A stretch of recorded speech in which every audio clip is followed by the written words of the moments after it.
Thank you so much for coming today to this extraordinary signing of House Bill 2071.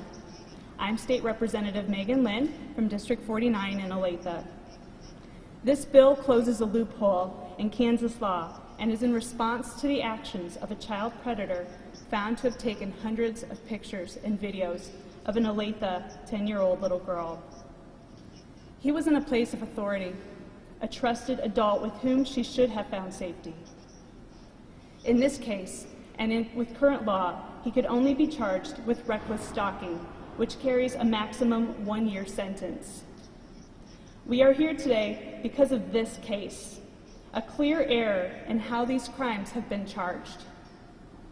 Now the crime of stalking a minor has been increased to severity level 7, felony, and a level 4 for those who would reoffend. As a survivor of childhood sexual assault myself, I know the shame, embarrassment, and fear that can leave a child emotionally silent and scarred. But today, silence, shame, and pain is not how the story ends. Today we honor a brave little girl who had a raging courage to stand up to her stalker. We celebrate a group of friends who spoke up to trusted adults when they saw something wrong. And we stand with a mother who had the strength and persistence and was unwilling to settle with a mere misdemeanor when her child was at stake. With their inspiration, we formed a bipartisan coalition which included the entire Olathe representative delegation. We enlisted the support of Speaker Reichman and House leadership, and now with the signature of the governor, we stand united that we will not let this happen again. Not to our sons, not to our daughters. We will stand against this darkness and fiercely protect the children of Kansas. As the book of John tells us, the light shines in the darkness, and the darkness has not overcome it. Thank you.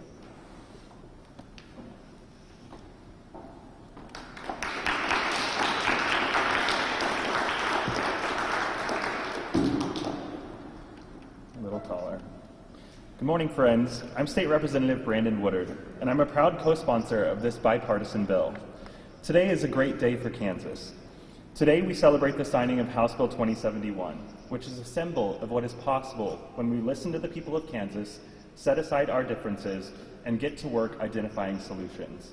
This piece of legislation is the culmination of months of listening to the family, advocates, prosecutors, law enforcement to identify an opportunity to close the loophole and allow Kansans to seek justice. I would like to personally thank Representative Megan Lynn for her leadership on this issue since day one. From our first meeting with the Antonucci family, Megan was committed to making this a bipartisan solution to protect the people of Kansas. And it's not every day that someone can get the entire Olathe delegation, all of House leadership, and even a Democrat to sign on to a bill. But common sense solutions deserve a coalition of people coming together to bring them to fruition. So today we celebrate House Bill 2071 becoming law. Today we bring together 125 members of the House of Representatives who all said yes, 40 senators who all said yes, and the governor who with her pen will say yes, to stand up and to protect the children of Kansas. So with that, as state senator for 14 years, Laura Kelly was a leading voice in promoting healthy families in Kansas and the importance of top-notch public schools in communities of all sizes. She built a reputation as a no-nonsense leader who worked with Democrats and Republicans alike to get things done.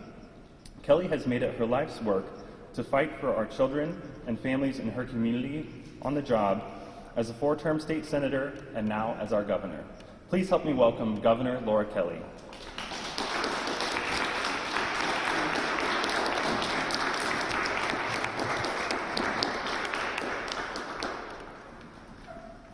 Thank you very much, Representative Woodard and Representative Lynn, and good morning, everybody.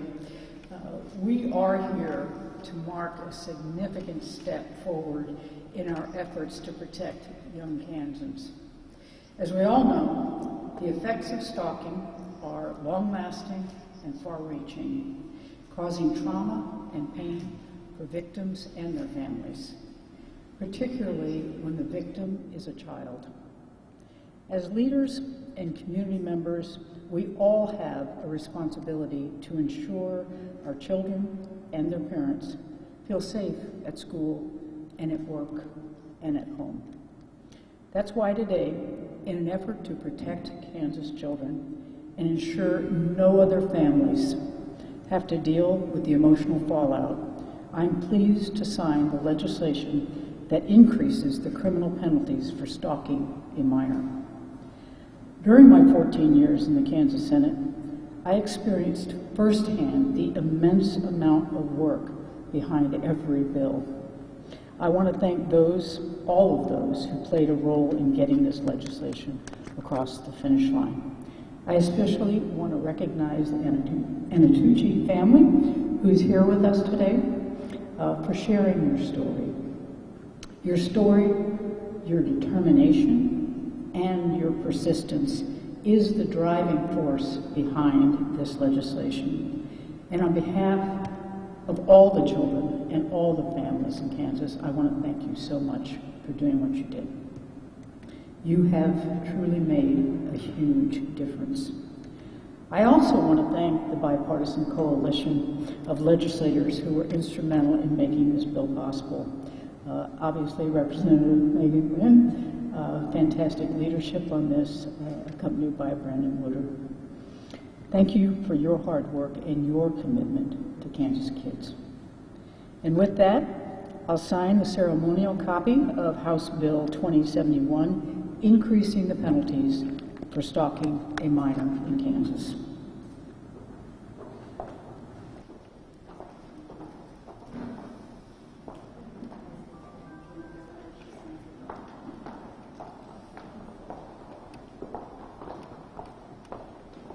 So to stand behind the governor, she signs the bill, I need Representative Lynn, Representative Woodard, Representative Hoheisel, DA Howe, Sarah Hartwire, the Antonucci family, Steve, Janet, and Jane McAtee, Amaya Jimenez, Krista Randall, Rosalie Johnson, and Becky Johnson.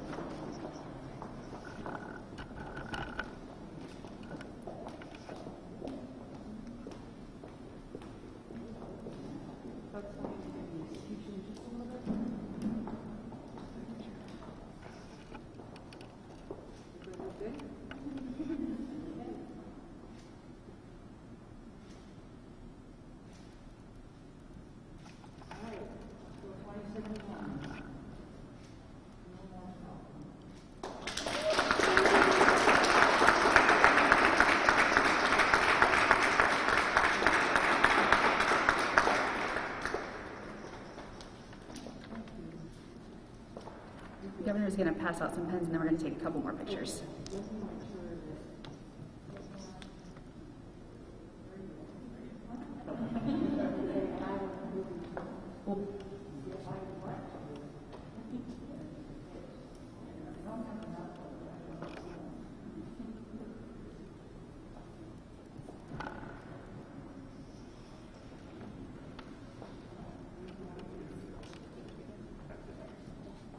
Okay, for our second picture, we need to stay Representative Lynn, Representative Woodard, DA Howe, Sarah Hartwire, the Antonucci family, Steve, Janet, and Jane McAtee, and then Amaya Jimenez, Krista Randall, Rosalie Johnson, and Becky Johnson.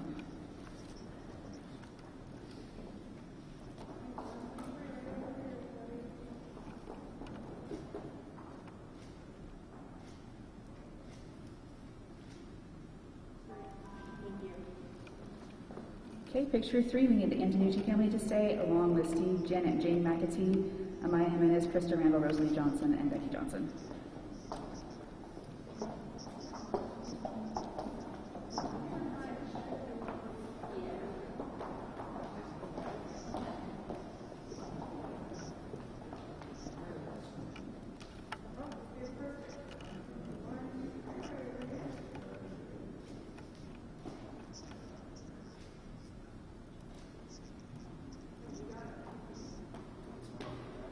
Okay, one final photo with just the Antonucci family.